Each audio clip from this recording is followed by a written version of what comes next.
Well, hello from Cambridge, hello from the Cambridge Institute of Marketing Practice, and welcome to the Swamp.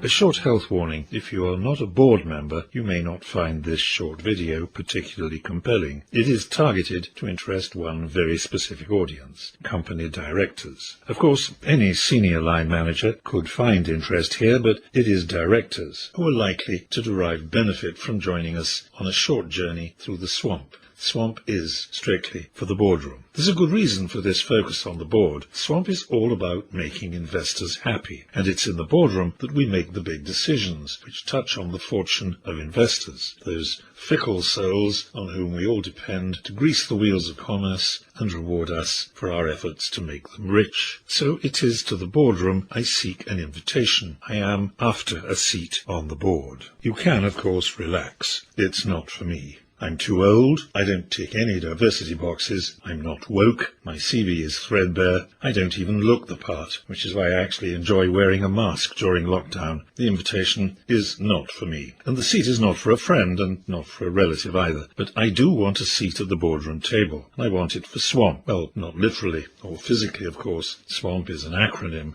Acronyms don't go through doors, don't sit at tables, acronyms don't vote, don't sign off on accounts and chat up analysts. They certainly don't claim expenses or compensation. But on a more serious note, in spirit, yes, SWAMP does deserve a place in the decision-making process. SWAMP should be where profits take centre stage. SWAMP deserves a seat in your boardroom. Give me a few minutes of your time, and I will try to expose an opportunity you may have overlooked. You won't regret it. The journey's entirely free. The opportunity is hidden in plain sight and will seem blindingly obvious once exposed to view. So I don't deserve a fee, and I'm way past my consultant sell-by date, as you can see. So rest easy. I'm not after your money, just 5 minutes of your time and undivided attention. So what is SWAMP? An acronym, of course, we've said that. You'll find out what the letters stand for in the second and final video. Yes, there are only two. But SWAMP is first and foremost a matrix. It is its role as a matrix we'll explore in this first short video. Matrix is a busy word, many meanings, many contexts, certainly more than a fairly eccentric movie, which I confess I have seen several times. A matrix, says Collins, is an environment in which something develops and grows. A matrix may be anatomical, biological, mathematical, organizational even, but in commerce a matrix is something else. In every business and in every marketplace it is where brands can develop. Brands like Lotto, IBM, Ariel, Coca-Cola, Google, Android, Barclays, McDonald's, Apple, etc. All grown in a brand's matrix. Okay, what's all this brand stuff, you may ask? Not my bag. Marketing stuff. Kick it downstairs to the marketing team. Well, I would suggest you briefly hold back from kicking anything or anyone and revisit your brands. They are definitely worth it. In a brand's matrix, money grows. Every brand matrix exists only to nourish a money tree for its investors and shareholders. And that is precisely what the SWAMP matrix is for. The SWAMP matrix is for growing brands and growing money. Money for investors, money for shareholders. The fruit of this money tree will, when harvested, all fall into the basket of shareholders. And money, ladies and gentlemen of the board, is the stuff that makes shareholders smile. SWAMP isn't anything new, not something I dreamed up digging potatoes on the allotment. Yes, I do have an allotment, I do have potatoes, I do dream, and I do dream of brands. But I didn't invent the brands matrix. That happened elsewhere. The brands matrix is a human construct from a distant land. It came into existence 184 years ago, right here by the river, in Cincinnati, Ohio.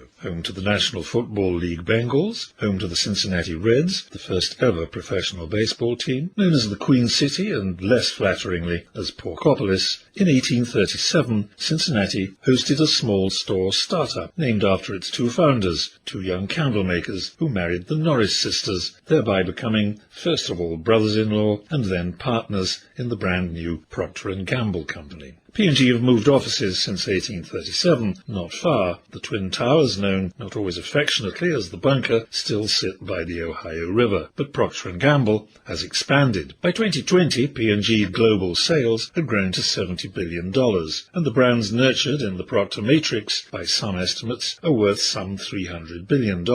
That's market cap less tangible assets, so a bit optimistic, but they are certainly worth a lot of cash. The secrets of the P&G matrix are not obvious to outsiders, but they are well understood on the inside. Believe me, I have been there. P&G brands are managed as discrete, competing business units. P&G brands are accounted as profit centers. In P&G, each brand has precise financial objectives and strategies to achieve its goals. And most important of all, each P&G brand is assigned a dedicated brand manager, has been since 1931. Within this simple matrix, P&G has been growing brand sales, profits, and growing brand cash value, BCV, for a long time, and all for generations of shareholders. BCV, or brand cash value, can be pretty impressive. P&G themselves sold Pringles in 2012 to Kellogg's for some $3 billion. Duracell in 2014 to Warren Buffett for about the same, and their beauty brands, Max Factor and CoverGirl with a few extras, fetched a cool $13 billion from Coty in 2015. Not for sale right now, as far as I know. Coca-Cola is estimated at $70 billion BCV, and Apple $185 billion, Google $142 billion, and that is the Swamp takeaway. Swamp 2 grows brand sales and profits. Swamp 2 grows brand cash value. And the BCV all belongs to shareholders. They own the company's assets, they own the brands. So maybe I can tempt you to consider that request for an invitation after all. Bring Swamp on board. Give Swamp a seat at the boardroom table. Give it a shot at making investors and shareholders smile. Of course, a money tree doesn't grow spontaneously. To grow the money tree, we have to make things happen. We need tools and know how to use them. Come back and join me in part 2 as Swamp morphs from matrix to toolbox, shapes profitable brands and brings a smile to investors' often stony faces.